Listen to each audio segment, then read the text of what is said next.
Les había hablado al comienzo, no me estaban escuchando, de que teníamos el ciclo ovárico, también denominado ciclo sexual, que más o menos comprende 28 días todo el ciclo sexual, ¿no?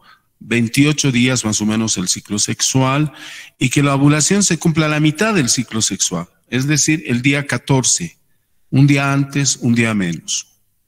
El ciclo sexual más o menos dura entre 28 días, esto se toma como promedio. La ovulación se cumple a la mitad del ciclo sexual, día 14, un día antes, un día después. Esa es la ovulación. Entonces tenemos ya un parámetro firme. Para que se cumpla el ciclo sexual, tiene que haber una edad comprendida se especula mucho, entre las mujeres 13 y 15 años y el varón 15, 17, como veremos más adelante.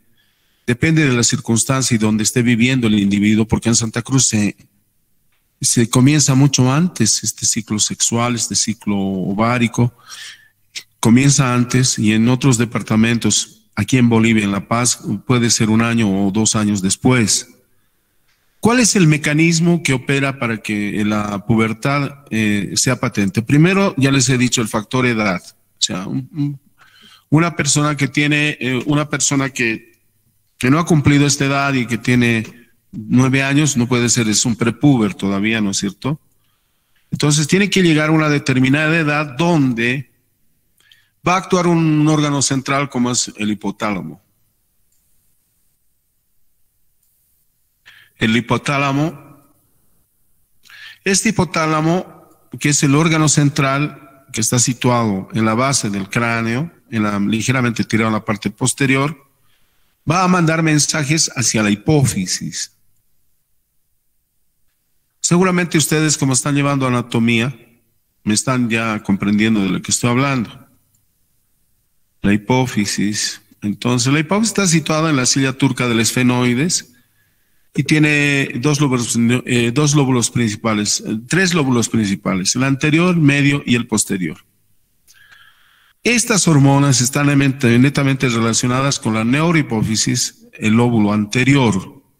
Entonces, cuando llega la pubertad, y estamos hablando de una determinada edad, vamos a los 13 y 15, y a los 15 y 17, o 14 o 16, entonces el hipotálamo toca la puerta, mandando mensajes hacia la hipófisis de que abra todos sus vehículos, abra todas sus conexiones, todos sus contactos que están constituidos por las hormonas. Estas hormonas, los andrógenos, en el caso, los andrógenos, y además también las hormonas que regulan los cambios de las diferentes células sexuales, se activan y motivan para que esta hipófisis mande mensajes hacia las gónadas indiferentes. ¿Cierto? Gónadas indiferentes. Vamos un paso aquí. Recuerden ustedes que las células germinales primordiales, como les había dicho en la anterior clase ya, iniciaban su proceso de desarrollo hacia el final de la tercera, comienzo de la cuarta y final de la quinta, llegaban a las glándulas sexuales primitivas que se denominaban, ¿qué se denominaban? Gónadas. Las gónadas. Y estas gónadas también se denominan gónadas indiferentes. ¿Por qué se llaman así gónadas indiferentes? Porque no se puede detectar el sexo. Son glándulas sexuales primitivas, no se detecta el sexo, pese a que ya está constituido genéticamente mediante el cromosoma Y o el cromosoma X, que es varón, o si es mujer, no se puede observar. Solamente a nivel molecular podemos determinar si este individuo es varón o si es mujer. Entonces, estas glándulas, estas células primordiales llegaban a las capas profundas y tenían 2 caminos. El primer camino, el de almacenamiento en el varón, y el segundo camino, el de la mujer, también, el de almacenamiento, pero se producía un fenómeno mitósico con necrosis, con muerte celular, en la medida que pasaban los años hasta llegar a la pubertad, de 400.000 células germinales primordiales que llegaban, estoy diciendo de ovocitos primarios, a la pubertad solo alcanzaban a 40.000. Y en la pubertad, cuando comenzaba el ciclo ovárico, el ciclo sexual, que como habíamos dicho dura aproximadamente 28 días, es decir, cada mes, 28 días, a la mitad del ciclo sexual, el día 14, se manda un óvulo durante casi toda la vida que resta de esta dama, de esta señora que está en este periodo del ciclo ovárico, hasta el que lleguemos a la etapa de la menopausia. Entonces, menopausia. En este sentido, entonces, podemos rescatar estos conceptos de que el ciclo ovárico dura 28 días. Reitero, la ovulación se cumple a la mitad del ciclo sexual. Ahora, pueden haber dos mecanismos en la ovulación, ¿no es cierto? Y esto pueden irlo anotando también ustedes. El primer camino es, si hay fecundación, entonces el óvulo prosigue, se forma el cigoto y se implanta. Si no hay fecundación, esto degenera y entonces viene la menstruación. La menstruación y luego la regeneración posterior del útero. Entonces tendrá dos caminos esto. Conducirá dos caminos en la pubertad. Uno, si hay fecundación, el producto del cigoto continúa. Y si no hay fecundación, se produce la menstruación. Es decir, la eliminación de las capas más internas del útero, excepto la capa basal, como les había dicho la anterior vez, es la capa regenerativa que permite regenerar otra vez el útero y entrar otra vez en el ciclo sexual o en el ciclo ovárico.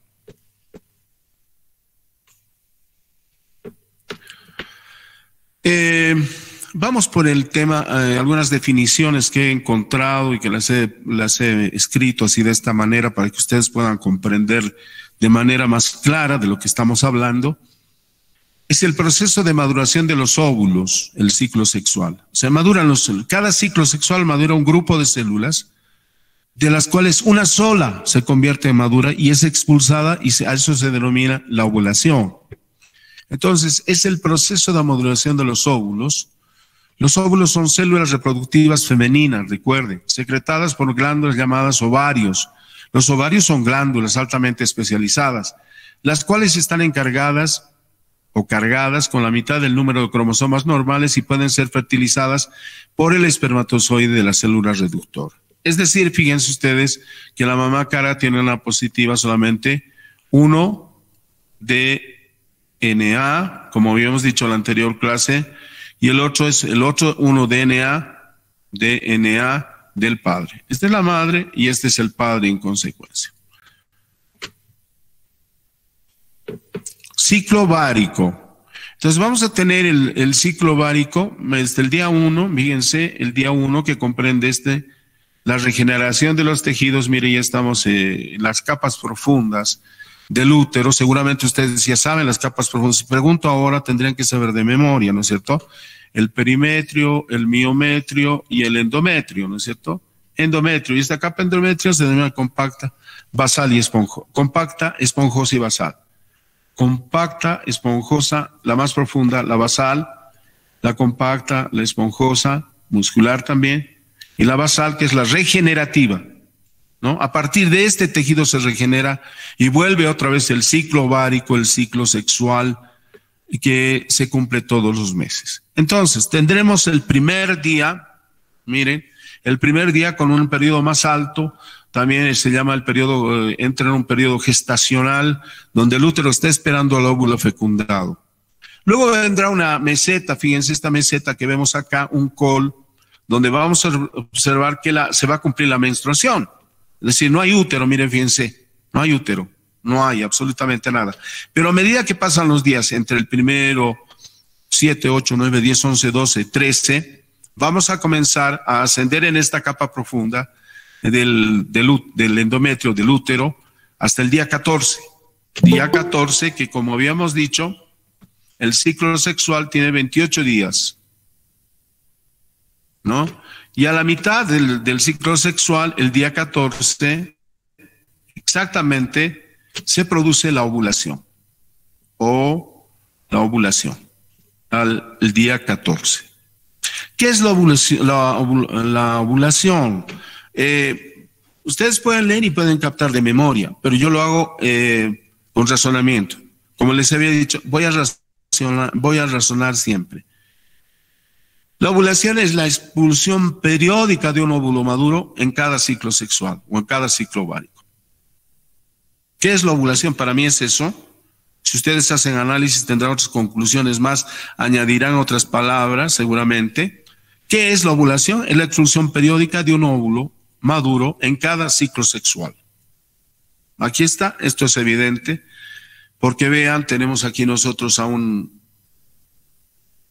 aquí tenemos al expulsando a un óvulo del ovario, aquí está el ovario, y aquí está un óvulo, expulsarlo al ovario. Y entonces aquí van a ocurrir dos fenómenos que seguramente ustedes los van a leer con más profundidad. Cuando se expulsa, inmediatamente hay un fenómeno aquí, a este nivel lo voy a borrar y lo voy a marcar con otro color, para que me comprendan bien.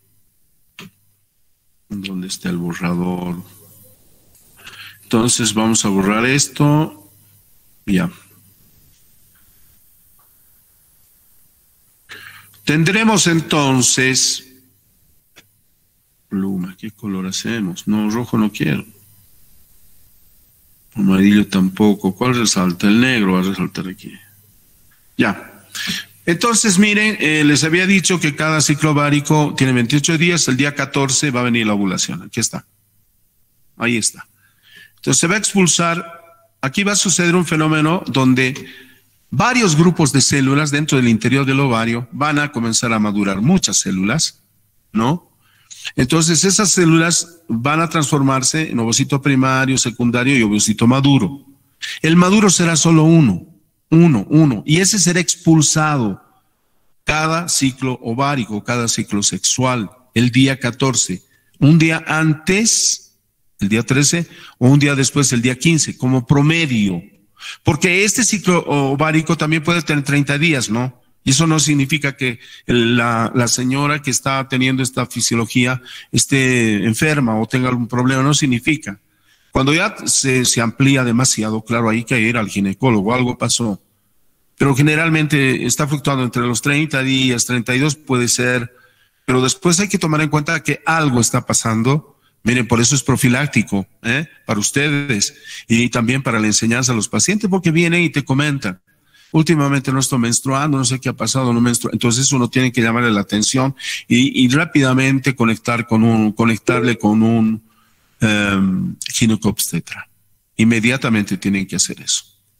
Entonces tendremos la maduración de muchas células, grupos celulares, donde van a formar alrededor del óvulo maduro, que ya está maduro, el único óvulo maduro, van a formar un grupo de células que se denomina el cúmulus o porus. Se parece más o menos a un cúmulo de células multitudinarias. Este es el óvulo maduro y aquí grupos celulares, es decir, presionando, ¿no? Al lado de todos los grupos celulares, aquí al lado, para que presionen sobre la parte, dicen, el polo inferior, el polo embrionario del óvulo, del ovario, que sería esta parte, aquí, vamos a suponer que es eso, el polo inferior del ovario. Entonces las células que están aquí multiplicándose permanentemente, muchas, ¿no? Se multiplican muchas células, pero solo una de estas llega a madurar, ¿no? Una sola de estas en condiciones normales, y estas células que están en torno de él comienzan a presionar a este óvulo para que sea expulsado y se produzca la ovulación. Hay un proceso denominado aquí en el ovario que se denomina, cuando lean ustedes, el estigma. Estigma.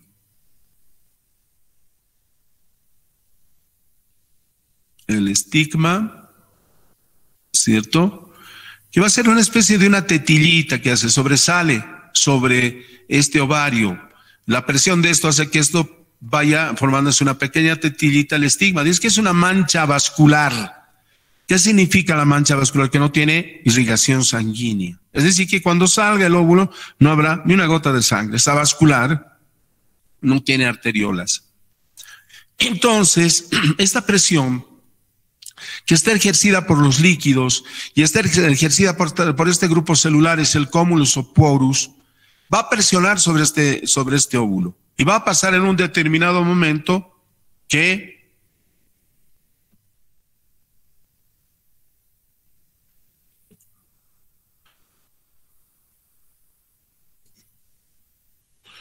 está el ovario va a estallar.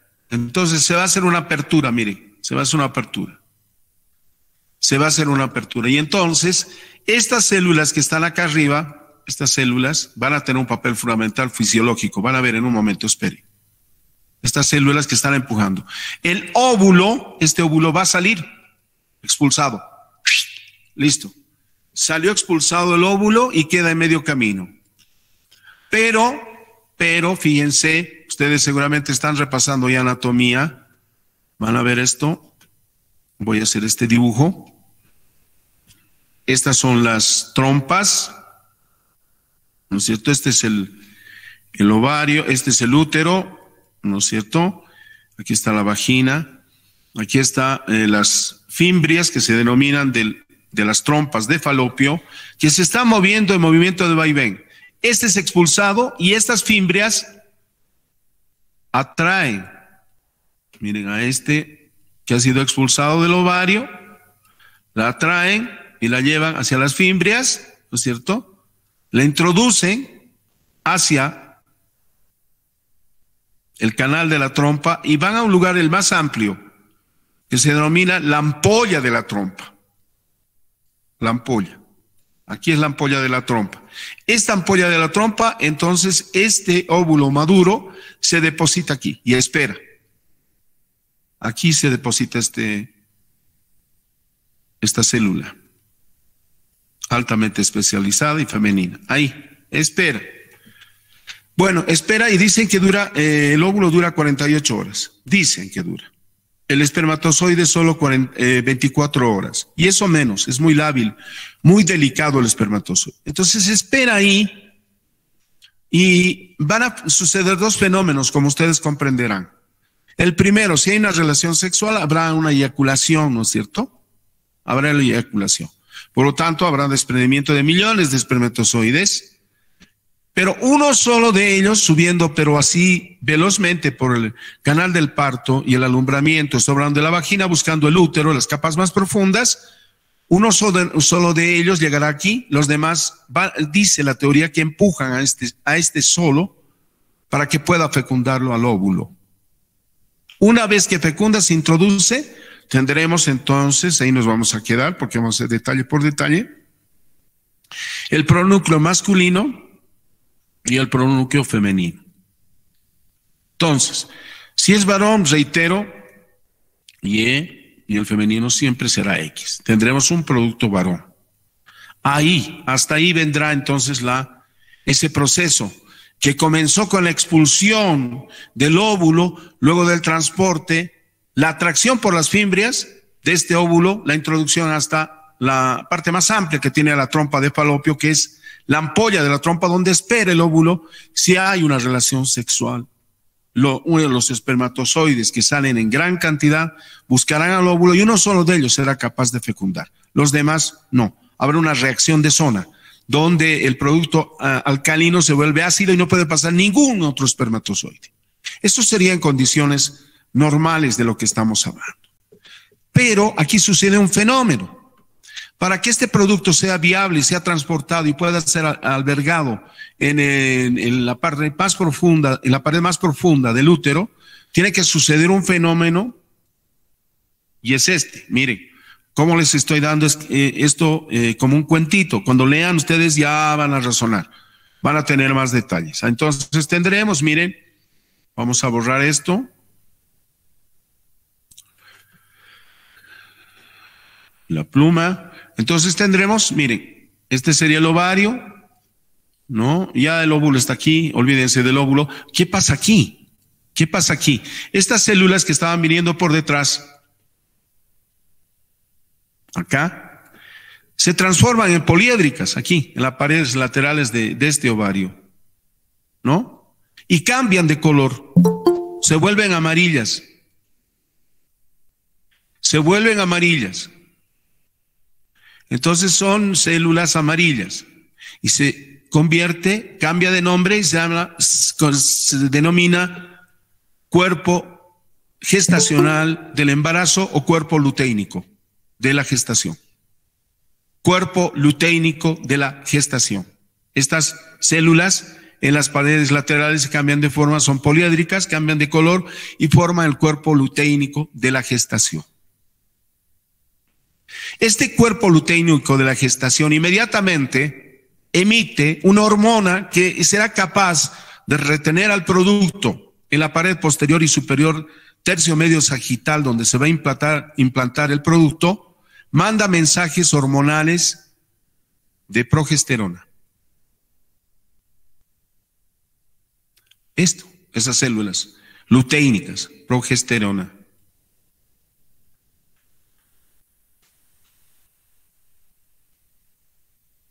Listo. Y eso hace que se sujete el producto, se implante, se consolide. Por eso ahí está la base de la pastilla del día después. El lutogenestril, que es antagónico, si toma lutogenestril, rápidamente se deteriora la progesterona y se produce el aborto, la eliminación de esta célula que estaba en vía de consolidación, rápidamente. Todo es hormonal. Y esto puede durar un tiempo hasta el día 7 antes de entrar a la capa más profunda del útero. Previo a eso se puede utilizar esas pastillas que son previo a la implantación, que están basadas ante la eliminación de la progesterona. Hay varios andrógenos, varios elementos químicos que producen la eliminación de la progesterona, por lo tanto no hay implantación del producto. ¿Cuánto dura un ciclo ovárico? Les había dicho 28 días. Hablamos de la pubertad en este momento, que me parece un capítulo importante. La pubertad tiene varios cambios, tiene dos cambios en realidad fundamentales. El primer cambio es el mental, o sea, ya la persona piensa de manera diferente, se siente ya libre, capaz de sobrevivir, capaz de salir ante cualquier contingencia. Incluso alguno quiere trabajar. Se voy a trabajar, cambia las ideas y además ya de su idea del autito, de los paracaídas, o ahora del teléfono celular, deja y va observando al sexo femenino. Ese es el cambio que tiene fundamentalmente, y además de los cambios físicos, que donde el varón tiene barba, comienzan a salir los pelitos en las axilas, tiene erecciones, sueños nocturnos, y etcétera, una serie de cambios que hacen que llegue a la etapa de la pubertad. Entonces, también es la maduración sexual, porque ya los órganos sexuales se están consolidando como un elemento fundamental que forma parte de la vida. Usted es la vida, tiene como fundamento la herencia, tiene como fundamento las células altamente especializadas, tiene la porción física de los seres humanos que están constituidas, por una parte por las mujeres y por otra la vagina y por el otro el pene o glande. Entonces tendremos maduración sexual en todos los sentidos. Y reitero, psicológicos, sociales. El hombre comienza a cambiar y él ya tiene la posibilidad de razonamiento, incluso de tomar determinaciones. Ya tiene un pensamiento más o menos adulto.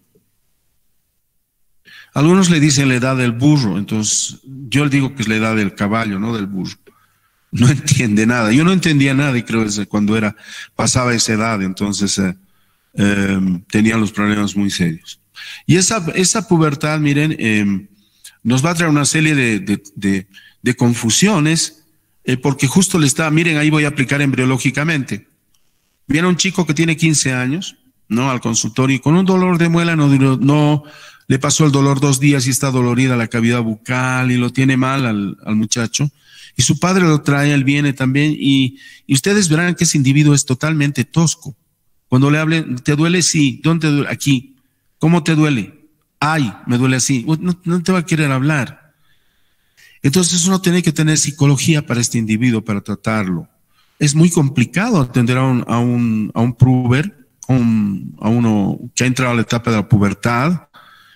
A un prepuber quizás es más dócil porque te hace caso, abrir la boca, hijo, te voy a hacer esto. Pero cuando ya está en la pubertad, como ese hombre ya toma determinaciones y se cree totalmente individual, es difícil de atenderlo. Por eso el profesional que tiene que tomar las riendas de este caso tiene que tener esa gran capacidad de dominarlo al paciente. ¿Cómo lo hago? Hablándole, charlándole, diciéndole que esto tienes que hacer, ganándose la confianza, porque un individuo que está en esas circunstancias, ese cambio hormonal, porque fíjate que no es producto de la fisiología normal, es un cambio hormonal, y esos cambios hormonales te van a producir una serie de trastornos. O pregúntenle a las señoras que están gestando los cambios hormonales. Si se ponen delicadas, hay una serie de cambios en la boca, gingivitis, dolor de muela, se pone más débil, el olfato se pone profundo, de la esquina está viniendo el carro, se siente su perfume y dice está viniendo el carro. Es una serie de transformaciones. En el hombre pasa lo mismo cuando te viene a la consulta. Y en la mujer, imagínate, ¿qué te pasa en la pubertad? También pasa lo mismo. Y entonces uno tiene que saber tomar las riendas para atender perfectamente a este paciente. Complicado, sí, pero conocemos que es hormonal, por lo tanto la charla, un poco hablar con el paciente, darle un poco de plática y que él pueda reflexionar. Digamos, esa sería, digamos, nuestra interpretación. Habíamos hablado de la ovulación, que se cumple a la mitad del ciclo ovárico. Se produce la ovulación. En la pubertad, el varón, miren, tiene emisiones nocturnas regulares, que se denominan sueños húmedos, es decir, eyaculaciones precoces. Marca el inicio de la pubertad. En los varones ocurre normalmente entre las edades de 13 y 17 años. Ven, les dije, más o menos es ahí. Quizás uno está fluctuando, no creo que se pase de los 17. Yo no he visto muchachos que tengan 18 años y sean prepúberes. No, ya los veo más bien mucho antes, incluso a los 12 años he observado, de que ya estos muchachos ya tienen erecciones nocturnas y tienen sueños húmedos. Esa conducta en la atención del profesional que tiene que tomar en cuenta que hay cambios hormonales y que hay que saber tratar de otra manera a ese individuo, con charlas, apaciguarlo, contarle cómo es el tema, dibujarle una película, contarle una película para que el individuo pueda abrir la boca y tenga confianza del profesional. La edad promedio es alrededor de los 14 años, aquí dice, ¿no? Yo he visto, de verdad les digo, a los 12 años. Promedio 14 me parece muy bueno. ¿Qué va a pasar primero? Cuando vos vas a hablar con uno de ellos, comienza a hablar con vos, o con un gallo que dicen, ¿no? Ya comienza a cambiar. En los hombres sucede al mismo tiempo que el crecimiento del pene por una parte, y por la otra parte, los vellos que crecen en la cara, el cambio de la espalda se torna más amplia, comienza a crecer el hombre. ¿Te acuerdas que la mujer era más grande? Porque hormonalmente está determinada, la mujer era más grande que el hombre. La mujer se comienza a crecer en estatura y el varón comienza a crecer en estatura, sobrepasa la estatura que había comenzado la mujer con mayor tamaño, mayor envergadura física. La pubertad comienza entre los 8 y 13 años en las niñas. Miren, ¿por qué hablan de 8? Y esto también he sacado un promedio de que no es lo mismo en las ciudades del altiplano, ciudades de altitud, que en las ciudades que son cálidas, o sea, casi de la costa. Por eso miren, entre los 8, dice 8, fíjense, 8 cuán temprano. Cuando el cuerpo todavía no está adaptado y esta capacidad para tener un hijo. No está adaptada a su cuerpo para tener un hijo. Entonces, los 13 años de edad, cuando, digamos, tampoco sigue adaptada, ¿no? Esa niña. Tiene que pasar un tiempo, se va a adaptar y van a comenzar a crecer las caderas. Las caderas son ginecoides, pues son amplias. En el varón son androides, rectas. Las caderas en las mujeres son ginecoides y en el hombre androides rectas. No puede albergar un producto en su seno materno, en su seno del útero. Entonces, entre los 9 y 15 años de edad en los niños, y algunos comienzan antes o después de estas edades. Miren, fíjense, estoy haciendo parámetro con otra literatura. En los niños 9 años, dice, sí, yo he visto antes, de verdad les digo, en varón, no, en mujeres no puedo decir. Mi experiencia me dice que alguna vez me contaron las mamás de que sí tiene su regla. Cuando vienen al consultorio me dicen, mire doctor, le está doliendo la muela, ya tiene su regla, y tenía 10 años, 11. Más o menos he tenido esa posibilidad de conocer este detalle tan importante, porque hay que atender de acuerdo a esas circunstancias. Si está menstruando, le reitero, hacer una exodoncia me parece una aberración del profesional. Tendremos que tomar todos los recaudos, o cuando está en su periodo de ovulación, hacer una exodoncia es aumentarle mayor dolor a esa persona. Entonces uno tiene que razonar y decir, doy medicamentos y luego procedo con esta atención física, manual, que debe producirse en cavidad bucal. Entonces, en estas edades, los adolescentes pueden comenzar a ver cambios relacionados con la pubertad en cualquier momento en esas edades. Y entonces, ustedes, como papás, tienen que proceder a ayudar a sus hijos.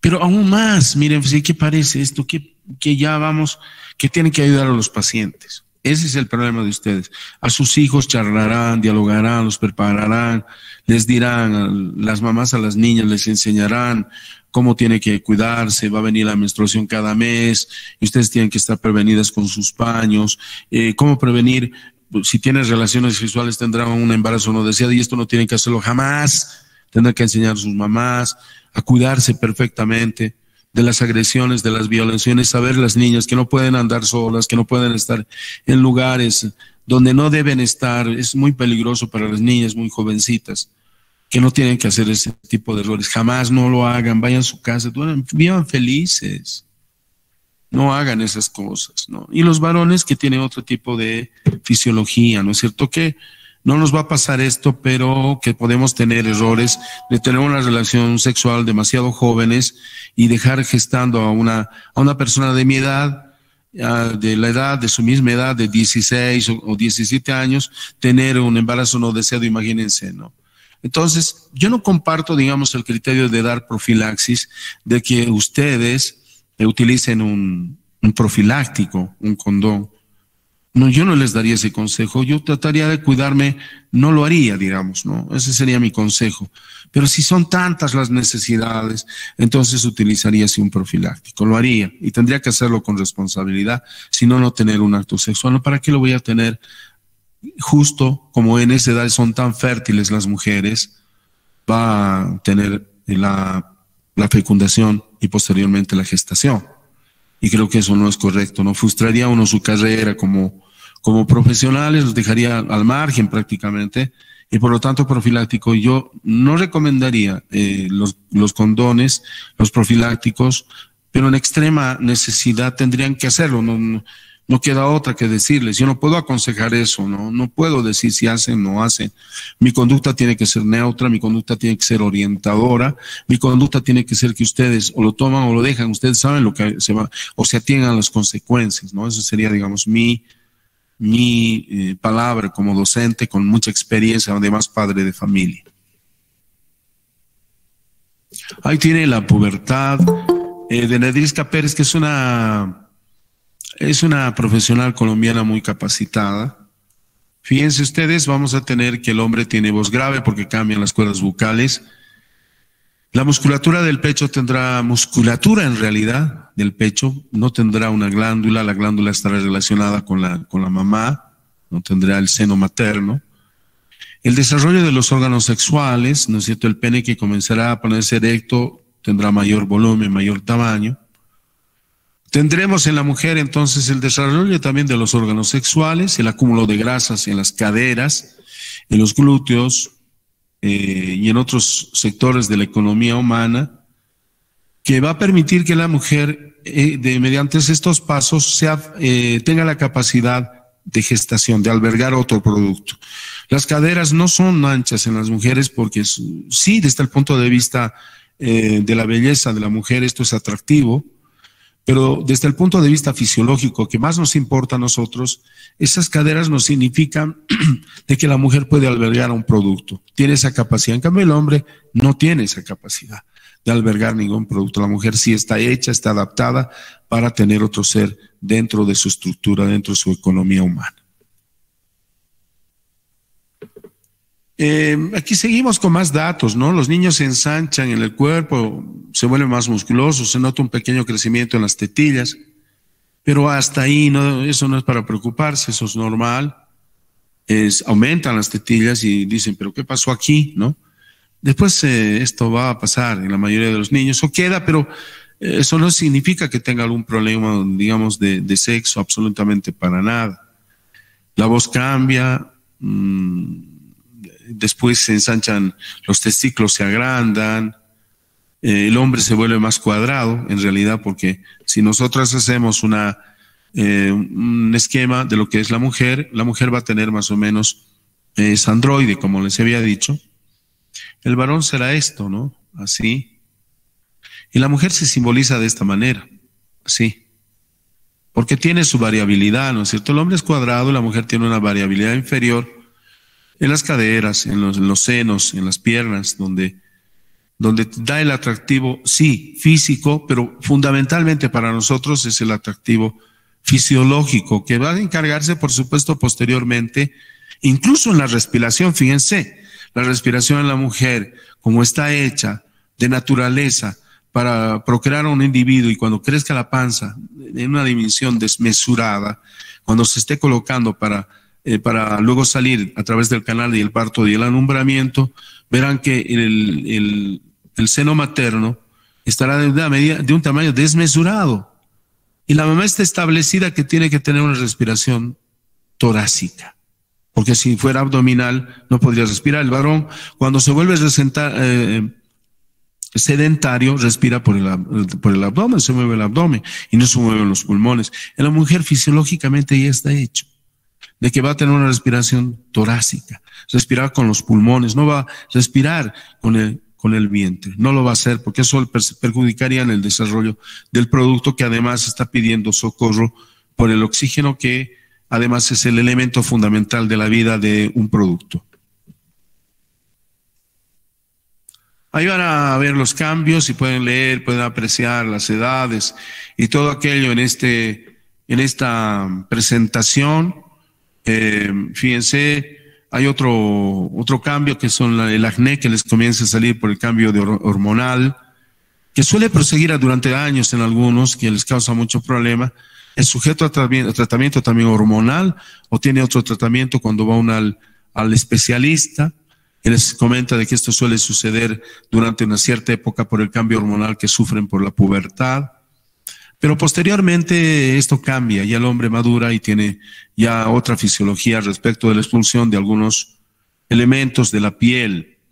Los vellos púbicos, fíjense, ahí tenemos los testículos, en el varón ya están en el escroto, en la mujer no tienen testículos, por lo tanto tendremos los ovarios que están en permanente funcionamiento.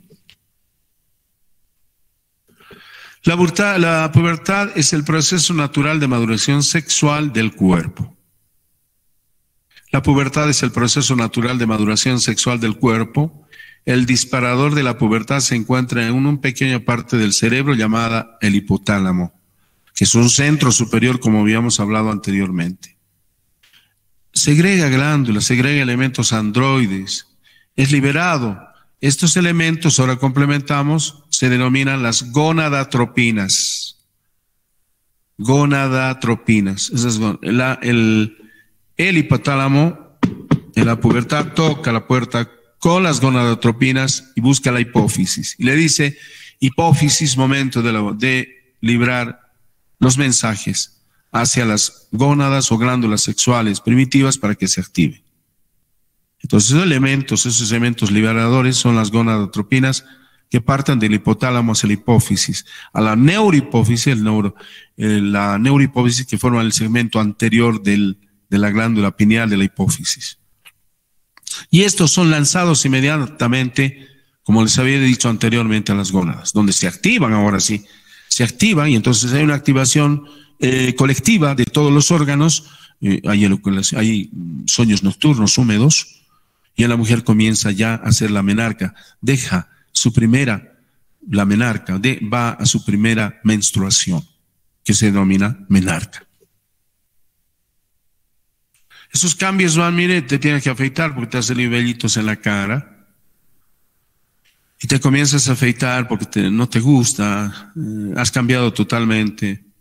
Hay otros hechos de cambio. El fundamental es que ya de haber estado con tu hermanita, con tu papá, con tu mamá, sometido ahí con ellos, metidos día y noche, y te encantaba estar con ellos, de pronto esa mentalidad cambia, porque el hombre quiere salir a buscar una pareja, ya él quiere salir a buscar una dama, ya cambia su sensación, se enamora. Por eso digo que es la edad del burro, y dice, no vayas, y el peor va. Entonces la edad del burro dice, no, para mí la edad del caballo, no entienden nada. A mí me vino así más o menos duro, yo no entendía nada, hacía lo que yo quería. Pero esa había sido la edad de la pubertad, muy dura realmente. Ustedes están pasando eso y conocen mucho más que yo. Ese órgano que estamos hablando, del tamaño de una arveja, mire, tan pequeñito, ¿no? Ustedes cuando lleven anatomía, seguramente van a tener ya la dimensión exacta y dónde está situado, evidentemente, qué posición se ubica, dónde está ubicada y cuál es su mecanismo fisiológico que tiene. El hipotálamo, estamos hablando, tamaño de una arveja que manda los mensajes, como les había dicho, a la hipófisis. Luego elabora hormonas como las gonadotrofinas que les había dicho que tiene la posibilidad de mandar los mensajes sobre las gónadas indiferentes, en este caso, masculinas y femeninas, para que inicien su función, es obvio. El hipotálamo viene otro órgano, la hipófisis, la glándula pituitaria, que también controla el crecimiento. Es una parte del cerebro, está situada, ustedes recuerdan seguramente, en la silla turca del esfenoides, ¿no? Y este hipotálamo tiene una sensación de conexión, es un nexo entre el hipotálamo, la hipófisis y las gónadas, mediante, claro, las hormonas. Hay otro tipo de hormonas que son la LH, luteinizante, la folículo estimulante también, que es otra de las glándulas, de las hormonas que permiten la maduración en cada ciclo sexual de estas células.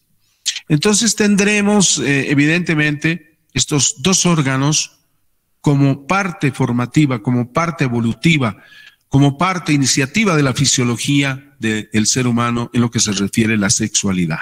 Estamos hablando del hipotálamo y de la hipófisis. Y esto he puesto porque vino, al final de todo, se inició con algo, se inició con el ciclo ovárico, se inició con la pubertad y terminará con la menopausia.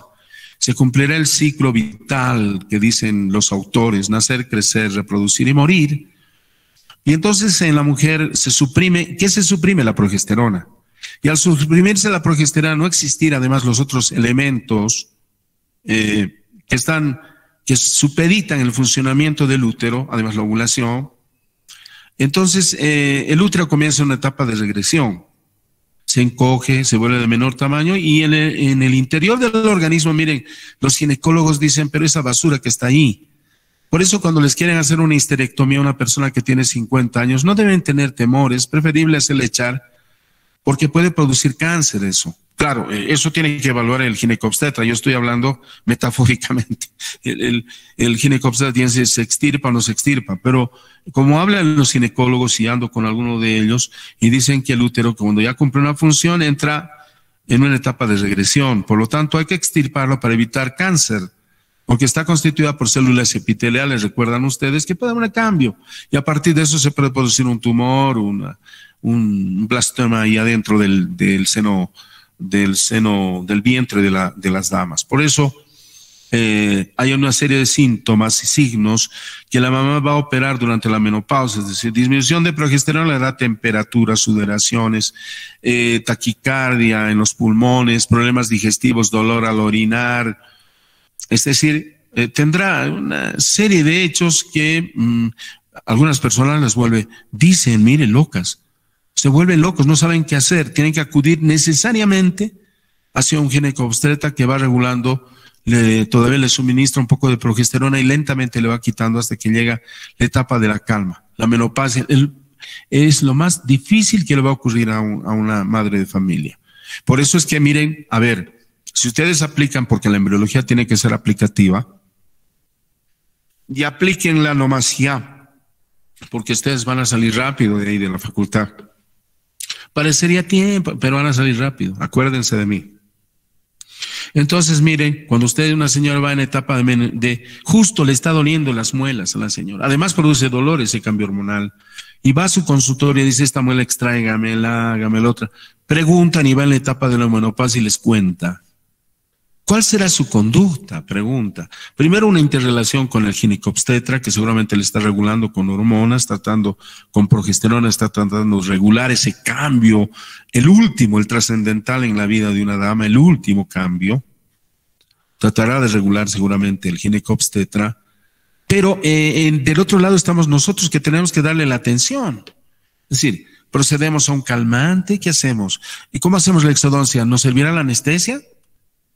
¿Será que la mamá se permite, mediante estos cambios, hay dolor en la boca, se puede hacer, si la anestesia va a tener su fisiología activa durante más o menos una hora y media, evitando el dolor, ¿será posible o no cambiará? Entonces, miren, todos estos aspectos que estoy hablando son netamente aplicativos, que ustedes tienen que tomarlos y tienen que hacer análisis, raciocinio. Yo no puedo entrar dentro de su cabeza. Si no lo hacen, bueno, serán profesionales del montón.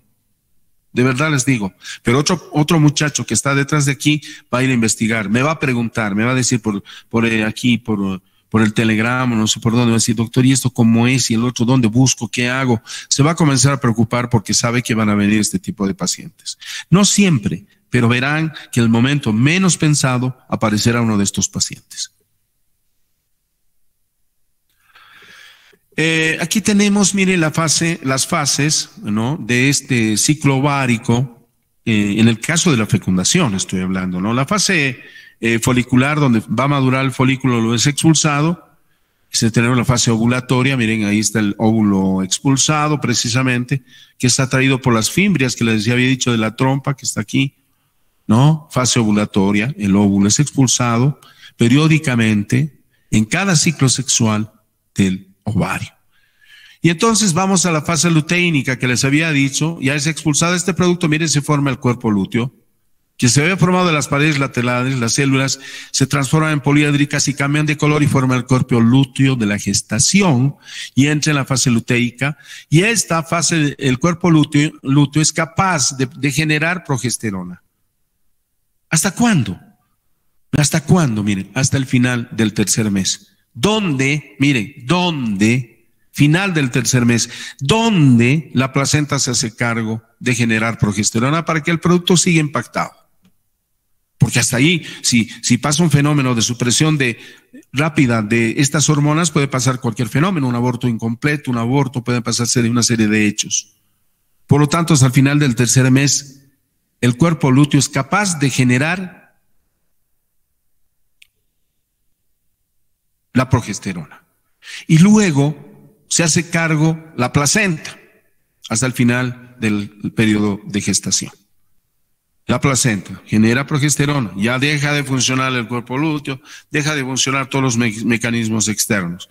Ya la placenta, en la fisiología de placenta verán ustedes que intercambio de material de oxígeno, intercambio de productos nutritivos, de electrolitos, tendrán además intercambio y formación de progesterona, que permite que el producto esté impactado todavía hasta que entre en la fase del parto y el alumbramiento.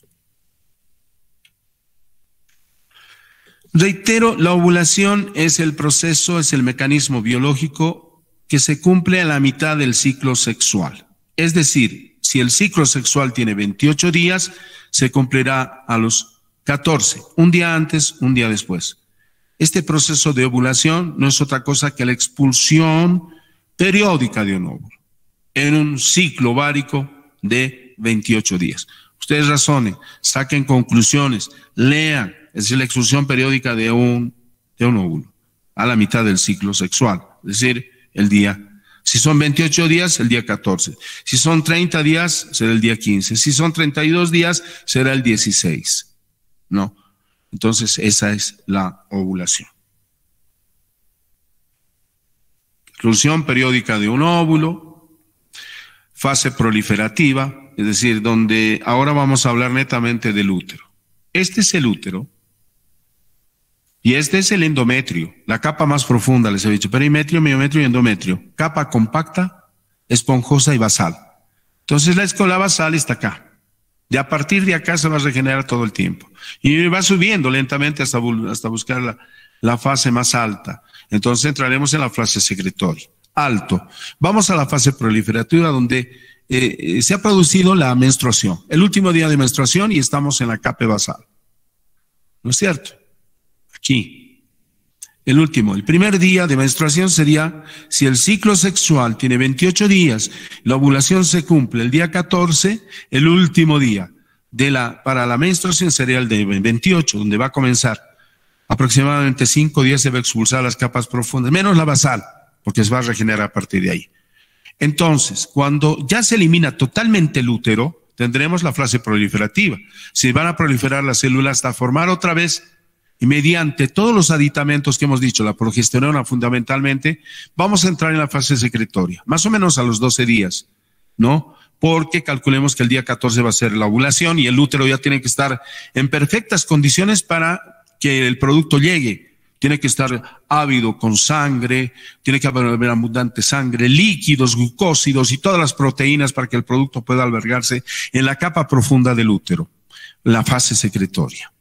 Y luego cuando no hay la fecundación, esto se degenera. ¿Por qué se degenera? Porque vamos a hablar de la progesterona, ya no funciona la progesterona, entonces esto degenera y es expulsado, la fase menstrual, que más o menos dura 5 días, les digo. De más a menos. El primer día es abundante, el segundo menos, el tercero y el último mucho menos. La eliminación de sangre, que no se coagula porque no tiene proteínas. La sangre menstrual no se coagula porque no tiene proteínas. Vamos a la fecundación. Miren, yo tengo este concepto que lo saco de una literatura de otra para que ustedes tengan el razonamiento, pero para mí la fecundación es la unión de dos células altamente especializadas, el óvulo y el espermatozoide, que se une para formar un nuevo ser. Nada más. Para mí eso es la fecundación. La unión de dos células altamente especializadas para la formación, la organización, la capacitación de un nuevo ser. Para mí ese es un concepto. Ahora puede haber otros conceptos, ¿no es cierto? Puede haber otros conceptos. La unión de dos células, de dos gametas, en beneficio y la producción y el desarrollo de un nuevo ser. Pueden haber muchos conceptos, tómenlo uno de aquellos ustedes, pero la memoria que no se quede estática leyendo esto y grabar eso. Porque yo me quedaría con 2 palabras como memotecnia para recordarme durante toda mi vida. Yo diría, ¿qué es la fecundación? Si me preguntarían en la calle, diría yo, la fecundación es la unión de dos células altamente especializadas para la formación de un nuevo ser. Nada más. Listo, me quedo con ese concepto. Ahora ustedes pueden decir, no, me parece limitado. No, pues ¿cómo va a hablar ese así? Entonces ustedes añadirán más conceptos y tendrán grabados en su cabeza. Porque les vuelvo a insistir, ustedes son profesionales en salud y no se pueden eliminar de los demás profesionales. ¿Cómo van a dialogar con un... A ver, si ustedes no aprenden farmacología, les voy a decir, no aprenden farmacología. Y cuando vayan a la farmacia, van a dialogar con su colega, que en este caso va a ser un farmacéutico bioquímico especializado, y les dirá, ¿qué medicamento quiere? Tal, soy dentista, le vas a decir, ¿cómo está, doctor? ¿Qué tal? ¿Cómo está, doctora? Y van a comenzar, yo quiero esto, pero no hace efecto en esto, mire, usted no sabe que esto, y te va a comenzar a decir las cosas. Hay señoras, miren, señoras amas de casa, que conocen más que un profesional odontólogo. Te va a decir, no, yo ya no tomo amoxicilina porque se me ha hecho resistencia, en este caso yo estoy tomando esto, y no, usted me está dando paracetamol, no sirve, yo tomo esto. Y van a ver que ustedes van a quedar prácticamente eclipsados sin conocimientos. Por eso es bueno, les digo, que cuando vayan a farmacología igual, que como están aquí en embriología y que les estoy diciendo, aprendan, para que posteriormente esto sea aplicado. Si no, ¿cómo puede ser aplicado entonces? ¿Cómo puede ser aplicado? ¿No es cierto? Ahí está. Y ahora de lo que estábamos hablando, lo voy a trasladar a otras palabras, es decir, que es la fusión de los dos gametos. Los dos gametos tienen que tener uno de aquí y el otro de aquí, ¿se acuerdan, no es cierto? Para que después vuelva otra vez al 2DNA, ¿no es cierto? Y la división, la multiplicación, la división celular, la mitosis, división geométrica, por eso está la mórula, ¿no? Y entonces tendremos otra vez el producto implantado. Las densidades normales de los espermatozoides varían entre 15 millones o más de 200 millones. Ahora, mire, ¿yo por qué les estoy hablando de esto? Porque generalmente la cantidad que llegan al medio cuando son depositados después de la eyaculación, el semen y los espermatozoides, varía entre 15 millones, mucho más. En el libro de Lachman dice que 200 millones. ¿No? Entonces, hay mucha cantidad de expulsión. Recuerden, si ustedes me están siguiendo a lo que estoy hablando y los que están estudiando, claro, están muy atentos a esto, recuerden que el hombre solamente en la pubertad comienza a eyacular. Entonces comienzan a generarse millones de espermatozoides. En la mujer no, comenzaron 400 millones ya a la tercera semana y para la edad de la pubertad solo llevan a 40,000. Miren cuánto, la mayor parte de su vida la ha perdido. ¿Cuántos años la ha perdido desde la tercera semana? Imagínense. Tercera semana, 400 millones y a la pubertad solo llegan 40,000. En el varón no. En cada eyaculación, claro, ahí pierde, ahí viene, digamos, el equilibrio entre el hombre y el varón, ¿no? Ahí pierde gran cantidad de espermatozoides en cada eyaculación.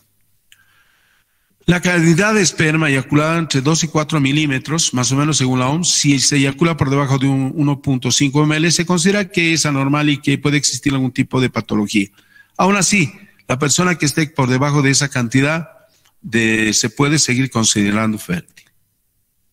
Sí, pero con pocas posibilidades ya, ¿no? Esto va a pasar cuando se produzca que el hombre comienza ya a perder vitalidad, ¿no es cierto? Entonces pierde vitalidad y pierde vitalidad y al final ya no tendrá ninguna eyaculación. Fecundación, que les había hablado, están los espermatozoides, ¿no? Que tiene un caminito muy lindo. Un camino que van varios y que los que están detrás se empujan. El más veloz es el capaz de atravesar las barreras que nos va a presentar el espermatozoide. Digo, el óvulo. Aquí está a grandes rasgos lo que va a hacer este espermatozoide. En un momento vamos a tener un repaso de los diferentes elementos proteicos que necesita el espermatozoide para atravesar esta carrera rumbo buscando al óvulo. Primero, vean. Tenemos a la corona radiante, tenemos aquí, el espermatozoide llega, tiene que atravesar esta primera barrera que es la corona radiante. Luego viene la zona pelúcida, penetra e ingresa rápidamente. Ingresó, aquí esta cabeza del espermatozoide se coloca aquí, y aquí está el ovocito, aquí está la otra cabeza. Entonces tendremos pronúcleo masculino, pronúcleo femenino. Ahora dice que este cuerpo polar, la cola se decapita a nivel anista, desde aquí, o sea, este es el espermatozoide, y desde acá se decapita y esta cola se va a pegar hacia este cuerpo polar y desaparece. La teoría, por lo menos, de Dávalos dice que se decapita, miren esto, les estoy avisando, a nivel anista. Estos serían los pasos mediante los gráficos que podemos tener. Penetración a la corona radiada primero, fíjense el espermatozoide está penetrando, liberando enzimas, ya vamos a hablar de esas enzimas, no quiero decirles. Bueno, penetra la zona pelúcida, ¿sí? 2. 3, se fusionan las membranas, esta membrana de aquí se desprende y se fusionan las membranas y forma el pronúcleo masculino, ¿sí? Y se introduce la cola, como les he dicho, se decapita y va al cuerpo polar. Y se decapita a nivel anista. Y entonces coloca pronúcleo masculino y pronúcleo femenino. Entonces tendremos fusión de membranas. Finalmente estos dos se van a unir, fusión de núcleos, donde va a comenzar el proceso de la división mitótica, perdón. El contenido de una vesícula de una cromosoma está compuesto, miren esto, voy a volver atrás después, por enzimas hidrolíticas como la hialuronidasa. Ahora vamos. En esta primera fase del espermatozoide, esta fase, interviene la hialuronidasa. Hialuronidasa. Entonces abre el espacio, hace espacio sobre los elementos que están en el entorno de esta célula altamente especializada. Levanta ese espacio ácido, lo vuelve alcalino para que el espermatozoide pueda ascender rápidamente. Bien, primer paso. Segundo, la acrosina. Bueno, vamos a ir. Aquí tenemos una zona perforada donde se va liberando primero acrosina y tripsina. Listo. Vamos. Que permite, miren, a su paso con la hialuronidasa, pero más aproximándose a la zona pelícida, libera estos dos elementos, estas dos enzimas, y permiten el paso, pero fundamentalmente la apertura de la zona pelúcida. Estos son los dos elementos: la acrosina y la tripsina, las cuales ayudan al espermatozoide a avanzar por la zona pelúcida, disolviendo la matriz intercelular de las células que rodean al ovocito a razón de 1 milímetro y 1 minuto hacia la abolema, es decir, hacia la profundidad de esta estructura, a la profundidad de la célula germinativa, de la célula masculina, de esta célula altamente especializada. Bien, una vez que acontece esto, en primer lugar lo que vamos a tener, se forma el huevo cigoto, ¿no es cierto? Eso ya forma parte de la embriología, ¿no? Entonces estamos en periodo embrionario prácticamente. Entonces tenemos al cigoto ahí, ¿no? Con su fase divisoria, pueden estar 2, pueden estar 4, estamos con el huevo cigoto, ya estamos con esto, ¿no? Entonces va a comenzar la división 4, 8 y sucesivamente, y esto va a alcanzar, miren, en un momento vamos a hablar de esto del tiempo, va a alcanzar hasta el periodo de mórula, que algunos autores denominan que solo son 12. Bueno, acepto 12, pero yo calculo que son 4, 8, 16. La etapa 16 es una mórula. Pero aquí dice este autor, miren, fíjense, por eso digo que hay Quimores este autor, ¿no? Porque tengo Lachman, porque tengo Dávalos, porque tengo Abramovich, pero Keikimor dice 12. Bueno, pero yo pongo en consideración de ustedes, ¿no? Si yo hago una pregunta, la haré concreta, ¿eh? No voy a ir con juegos, pondré 12 y eso será 12. Porque ustedes no están buscando otra literatura más que la mía que está subida a la plataforma, seguramente van a ver en eso. Entonces ustedes verán solo eso y eso valdrá, ¿no? Yo no voy a pasar de otro libro que no corresponde, porque no viene al caso. Yo solamente estoy dando aquí el pauteo para que ustedes tengan el raciocinio. 12 células, mórula. Yo digo 16. Ustedes dicen, no sé. Pero si hablamos de puntualidad, de exactitud, hablamos de 12 células. El cigoto es el primer estadio de vida y aparece tras la unión del óvulo y el espermatozoide. Sí, seguramente lo analizan ustedes, es decir, después de la fecundación. En este momento deja de denominarse cigoto y pasa a ser un embrión de día 2. Y sí, mire, ya están 2 días. ¿Ah? Ya estamos hablando del amor, en los 2 días está comenzando a multiplicarse y está comenzando a avanzar en el interior de la trompa del útero, buscando el lugar más amplio. Hemos hablado de la ampolla de la trompa. Ahí, que ya se cuenta con unas 4 células. Miren, 2, 4, van a comenzar a dividirse así sucesivamente. La fecundación humana es interna, si es interna, no es externa, es interna, es decir, procede dentro del cuerpo de la mujer, concretamente en las trompas de falopio. El óvulo es fecundado en la trompa un día y luego avanza hacia el útero entre 2 y 5 días hasta llegar a la profundidad de la cavidad uterina, el mismo que entre 6 y 7 días alcanza el lugar donde se implanta el producto. Ahora sí les doy con exactitud dónde se implanta el producto. Voy a hacer memotecnia y ustedes anotan seguramente. En el tercio, en la pared posterosuperior. ¿Dónde se implanta el producto? En la pared posterosuperior. Pared posterosuperior del útero, tercio medio sagital. ¿Dónde se implanta el producto? En la pared posterosuperior, tercio medio sagital.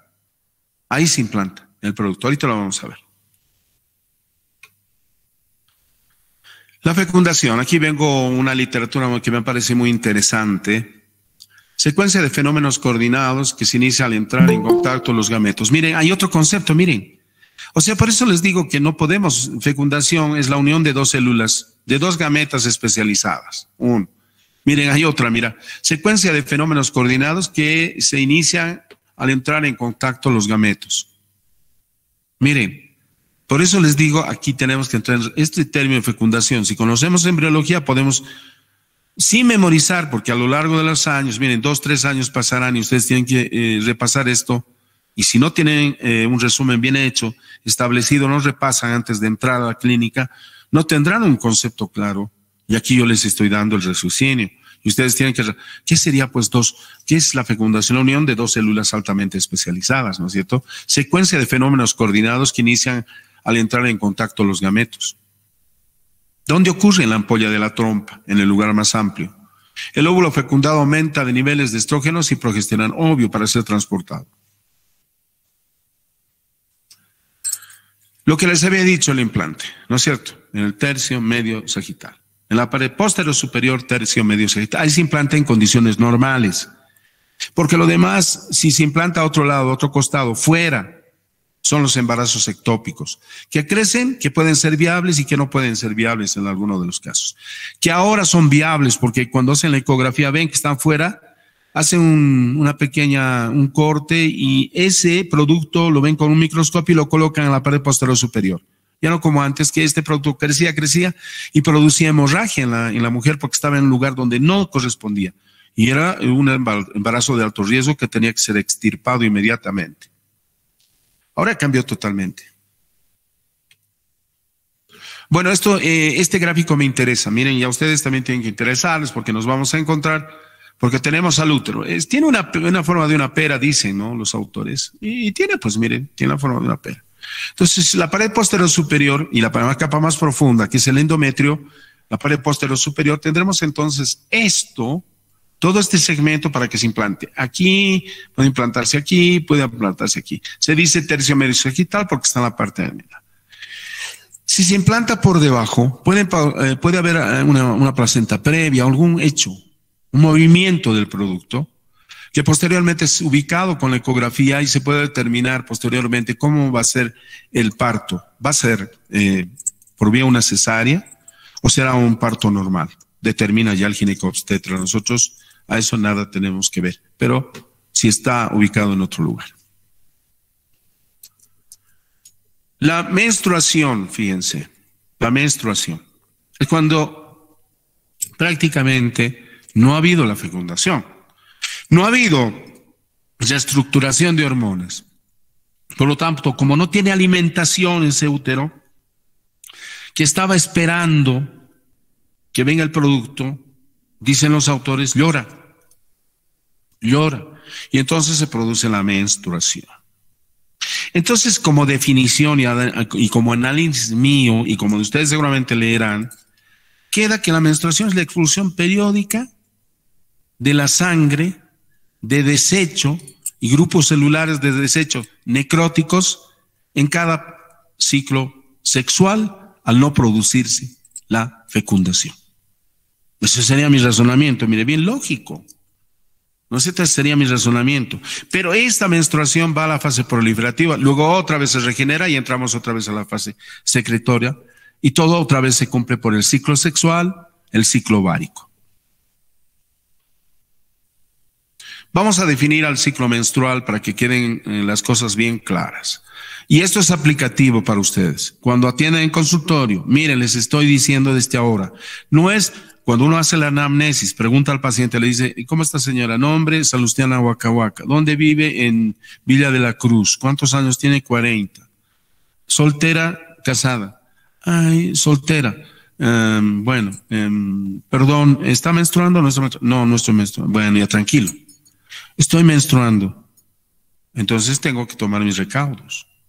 ¿No es cierto? Primero tranquilizar al paciente porque está cambiando hormonalmente. Además tiene un problema. Ese no es problema, es la naturaleza de la mujer. No es un problema, no es enfermedad, no es absolutamente nada. Es lo natural. Para nosotros como médicos eso es natural. La vagina es natural, la menstruación, todo es natural porque somos médicos.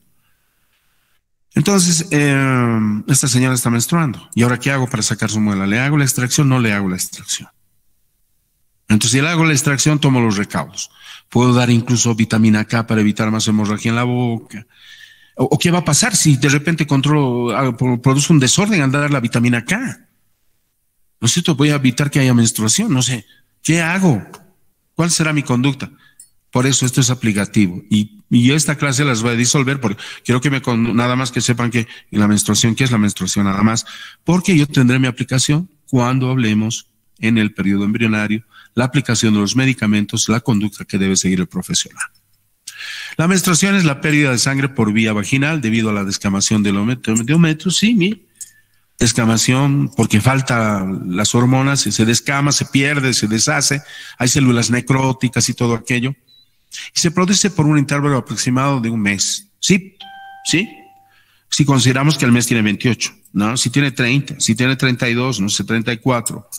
En esa época va a venir la menstruación y será, por supuesto, más o menos 5 días, como les decía, y durante toda la vida reproductiva de una mujer, esta pérdida sanguinolenta se denomina periodo del flujo menstrual, durante toda la vida activa de la mujer.